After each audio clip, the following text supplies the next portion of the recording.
விபத்துக்குள்ளான தென்கொரிய பயணிகள் கப்பலின் கேப்டனுக்கு பிடிவிராந்து பிறப்பிக்குமாறு அந்நாட்டு சட்டத்தரணிகள் நீதிமன்றத்திடம் வேண்டுகோள் விடுத்துள்ளனர்.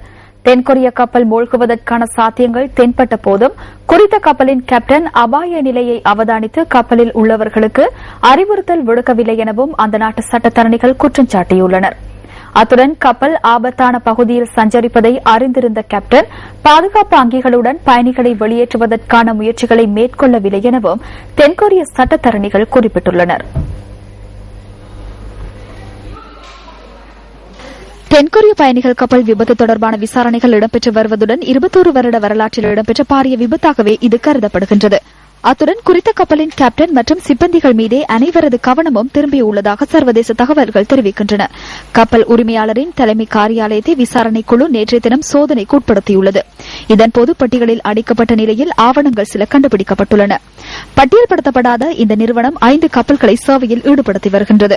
அத்துடன் இந்த நிறுவனத்துக்கு கடந்த வருடம் மாத்திரம் 756 லட்சம் அமெரிக்க டாலர்கள் செயற்பாட்டு நட்டம் ஏற்பட்டுள்ளதாக தெரிவிக்கப்படுகின்றது.